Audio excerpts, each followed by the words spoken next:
Father, forgive me, for I have sinned.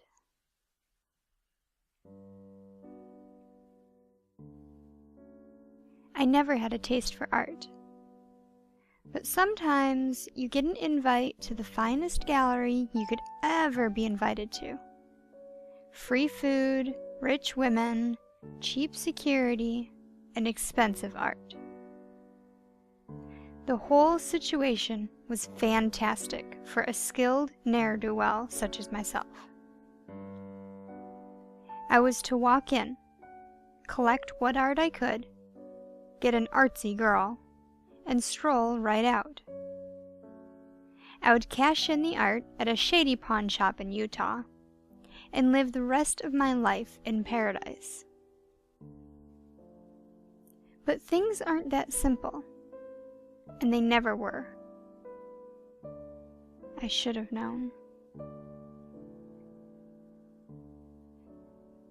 My first major realization after walking into the gallery was its emptiness. Nobody was there, and there were no traces of people putting the art up. The walls were painted a bright red that took a second for my eyes to adjust to. There were 7 sculptures total that led to a great white canvas at the end of the room. The sculptures weren't covered or shielded. There was no glass or security. I should have walked out when I saw that stealing the art would be an issue. But instead, I just observed the art, thinking that I could cart 1 or 2 of the smaller sculptures out of the building and into my truck. Now, I know that wasn't going to happen. The first sculpture was of a woman. She would have been beautiful, but she had been ruined. She had scars from surgery and violent acts.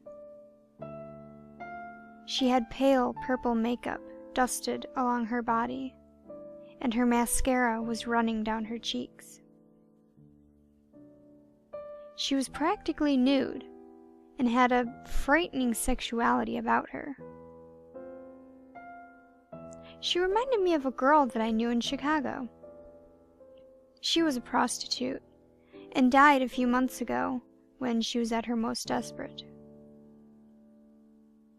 A man picked her up, and I never saw her again.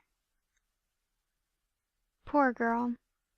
She might have been the best deal in all of Chicago.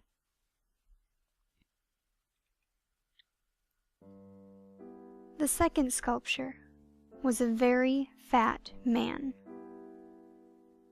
He was covered in even more surgical scars. They were in places where you would expect for a weight removal operation. Whatever operation the artist attempted to portray had failed the fat guy. He was nearly bursting at the seams and staples of his scars.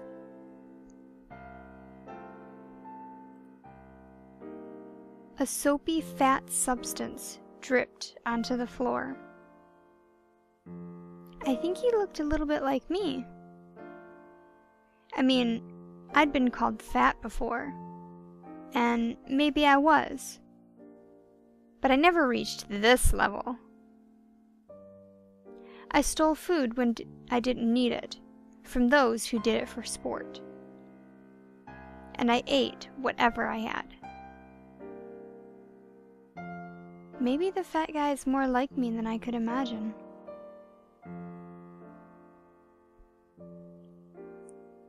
The third was even stranger. It was an old man who was also quite bloated, but this time from a different substance.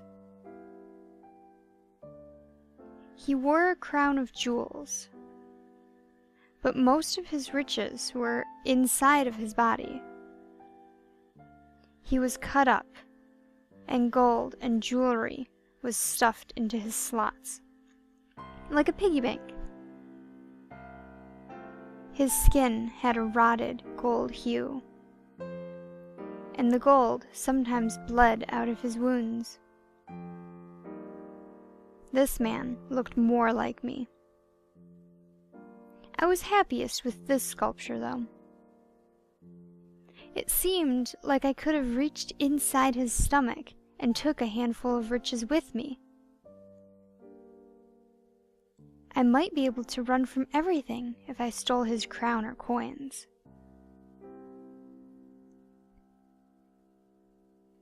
The next sculpture was of a very thin man. He was legless, and his waist concluded with an odd withering tail that was forming around his spinal column. He sat upright against a chair and looked blankly at me. I couldn't help compare myself to this deathly inactive being, as I never helped anybody other than myself.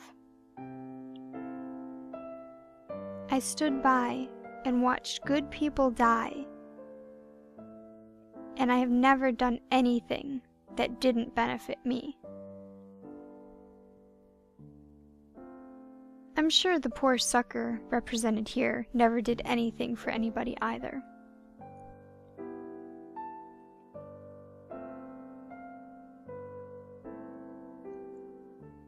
The next one was very difficult to compare to any human figure. It had large eyes spread across its body, staring longingly at all the other sculptures. It seemed like it only had characteristics depicting of the other works of art, as if its only goal was to become what it saw. I was very much like this sculpture. I have always looked at richer men in hatred. Maybe that's what led me to steal from them.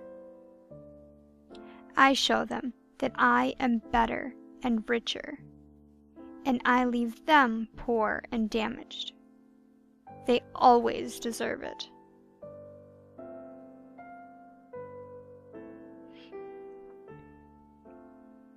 The next sculpture was maybe the most disgusting. It looked as if it could have resembled myself, or someone I knew, if not for the horrible disfigurements. It was painted a bright red, and it seeped blood from its many injuries. These injuries meant that it would be impossible to steal this sculpture, because along with the sculpture's large, muscular body were razors, blades, and nails sticking out towards me. If I grabbed anywhere, I would be cut or stabbed by its violent being. I saw myself in this one too. I have always been violent and volatile to my fellow man. I get the largest share in a partnership, or someone suffers. People who work with me might happen to end up dead. I realized who it looked like. It looked like Jimmy from Boston. I slit his throat with a razor and nailed him onto a wall where his blood could drip. He got what was coming to him, though. He attempted to take a 50% share, and then the idiot tried to threaten me.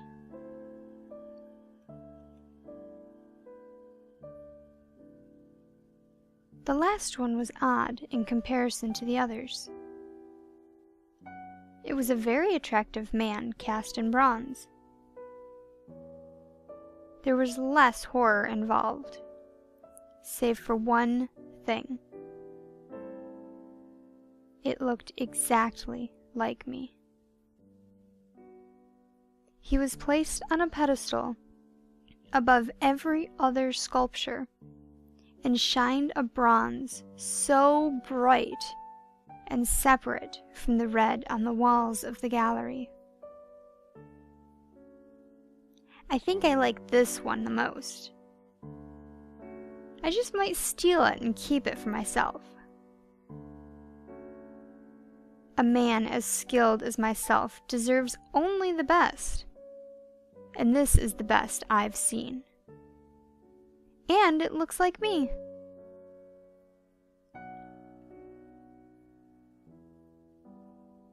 One piece of art still remained. A large white canvas draped on the floor and wall of the back of the gallery. I decided that it was worthless while it was blank, and turned around to leave.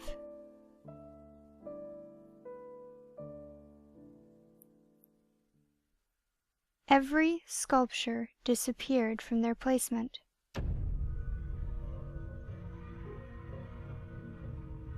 I was frightened and shocked. I ran for the door in haste, but I was knocked down.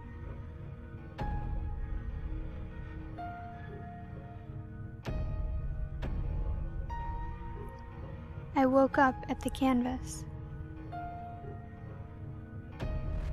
I looked away from it to see the sculptures coming toward me.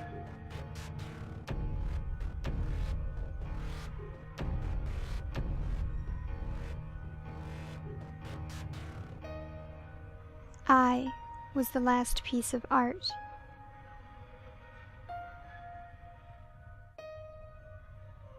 A great mural painted in sinner's blood.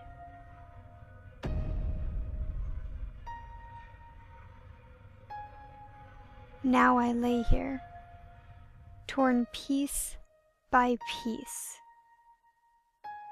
a monument to all great sins.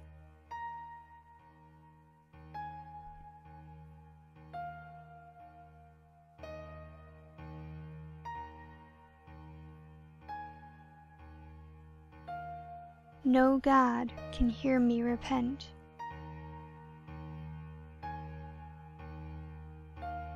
No matter how loud I scream.